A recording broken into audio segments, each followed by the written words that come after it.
Hello guys, finally দীপাবলির ভিডিওটা আমি পেয়ে গেছি। তো আজকে আমি তোমাদের সাথে শেয়ার করব সেই ভিডিওটা। এখন আমরা আজকে সকাল সকাল বেরিয়ে গেছি ফুলের মার্কেটে। নয়ডা যেখানে ফুলের মার্কেট আছে আমাদের এখানে, ওখানে আমরা এসেছি গাজীপুর।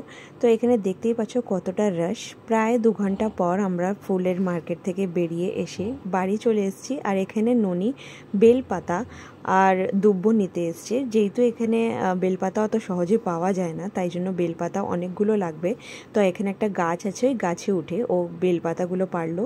তারপরে এসে ঘরের দরজাগুলোতে দেখো কি সুন্দর ডেকোরেশন করেছি। এগুলোকে যা যা এনেছিলাম সব ভালোভাবে লাগিয়ে দিয়েছি। আর এই যে পাতাগুলো দেখতে পাচ্ছ, এগুলো সব আমরা গাজীপুর থেকে নিয়ে এসেছিলাম। আর চলো এবারে তোমাদের উপরের রুমটা দেখাই। এখানেও নতুন চাদর পাতা হয়েছে। আমার কুকুররা এখানে ঘুরে বেড়াচ্ছে, কিছু করার নেই ওদের আর এই ছোটো মোটো এখানে ডেকোরেশন করেছি। এইগুলো দরজায় বা এসে হ্যাপি দীপাবলি লিখে, এগুলো সবই প্রতি বছর গুছিয়ে রাখা হয়, আবার লাগানো হয়। তো এখানে দেখো, দেখতেই পাচ্ছ কত গিফটস এসছে। সবাই যাক যাক গিফটস দিয়ে গেছে, এই টেবিলে একসাথে রাখা। এখানে এগুলো দীপাবলির পর খুলে দেখা হবে কে কী দিয়েছে না দিয়েছে, এখনও কিছুই খোলা হয়নি। তো এরপর আমি সোজা তোমাদের বিকেলবেলা দেখাবো। এই দেখো বিকেল হয়ে গেছে অলরেডি। আর এখানে ঠাকুরের এখানেও একটা প্রদীপ জ্বেলে দিয়েছি। আর সাথে এখানে যে আমি প্রদীপগুলো এনেছিলাম, মানে জল দিয়ে যে জলের সেন্সারওয়ালা প্রদীপগুলো, ওইগুলোও জ্বালিয়েছি। আর সাথে নর্মাল প্রদীপ তো আছেই। তো ভিতর থেকে তো ঘরটা তোমরা দেখলেই, বাইরে থেকে চলো একবার দেখিয়ে দিই ঘরটা কেমন লাগছে। বাড়িটা পুরো তো দেখতেই পাচ্ছ টুনি লাইট দিয়ে সব সাজানো, চারিদিকে শুধু আলো আর আলো। তো বাচ্চারা এখানে অলরেডি বাজি ফাটানো শুরু করে দিয়েছে। এখানে একটা নাল নিয়ে এসেছিলো চিকু ওর বন্ধুর থেকে, তো এই নালটা ফাটাচ্ছে। এবারে বাজির থেকে বেশি নাল ফাটিয়েছে আমার বাচ্চারা, কিন্তু বাজি কিন্তু অনেক কেনা হয়েছিল। আর কোথা থেকে কি বাজি আনা হয় সেসব আর এখানে আমি কিছু জানালাম না, বিকজ তোমরা অনেকেই জানো যে দিল্লিতে পটাকা ফাটানো ব্যান, মানে মানা। বাট দিওয়ালির দিন কেউই মানে না, সবাই একটু আধটু হলেও পটাকা ফাটায়। আর আমরা তো প্রতি বছরই ফাটাই। আর আজকে রিয়া পরেছে একটা লেহেঙ্গা, এটা ওর অনেক মানে 2 বছর আগেরই লেহেঙ্গা, বাট এটা ও পরলো। ও বলছে আমি লেহেঙ্গা পরবো এই সময়। এরপর যখন ও বাজি ফাটাতে তখন ও আমি ড্রেসটা চেঞ্জ করিয়ে দিয়েছিলাম, বিকজ এখানে অনেক অনেক কিছুই মানে জ্বালানো হয়েছে। তারাবাতি আছে, আনার আছে, চরখড়ি আছে, বাট এত কিছুর ভিডিও করতে পারিনি। অল্প অল্প করে তোমাদের এই শর্টসগুলো দেখাচ্ছি।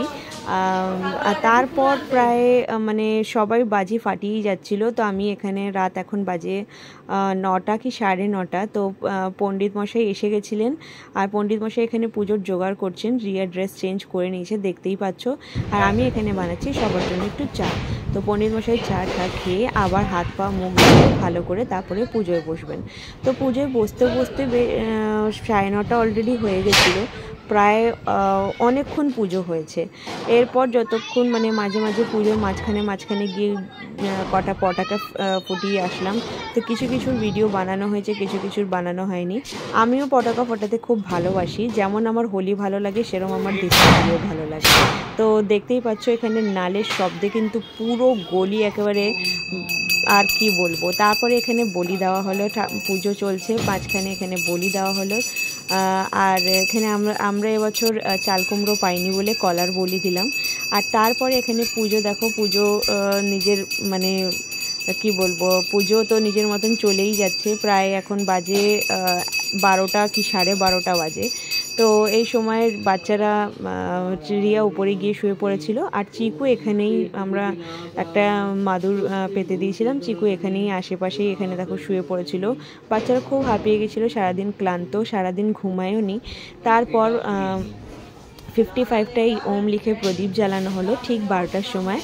তো এটা আমি সাজিয়েছি, কেমন লাগছে একবার প্লিজ কমেন্ট করে জানিও। এরপর শুরু হলো হোম বা যজ্ঞ, যা বলবে। তো এরপর এই হোম যজ্ঞ হওয়ার পর আমারও এনার্জি একদম ডাউন।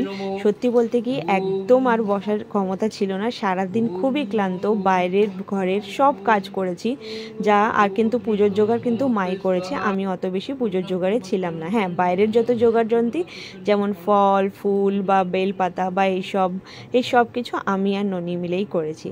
তো এরপর যজ্ঞ হলো, যজ্ঞ হওয়ার পর মানে এতটা সময় জেগে থেকে বসে থাকাটাই অনেক বেশি হ্যাকটিক হয়ে গেছিলো। যদি দুপুরে একটু শুয়ে নিতাম তাহলে আর হতো না, বাট দুপুরে এবার দিওয়ালির দিন একদম শুতে পারিনি।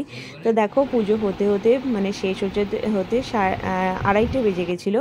তা আমি উপরে এসে গেছিলাম। আমি আর প্রসাদ সেই সময় খাইনি, কারণ সেই সময় প্রসাদ খাওয়ার একদম ইচ্ছা ছিল না। পরের দিন আমি প্রসাদ খেয়েছি। তো এই ব্লগটা তোমাদের কেমন লাগলো একবার নিশ্চয়ই জানিও। আজকের মতন tata, bye bye, good night তোমাদের সবাইকে।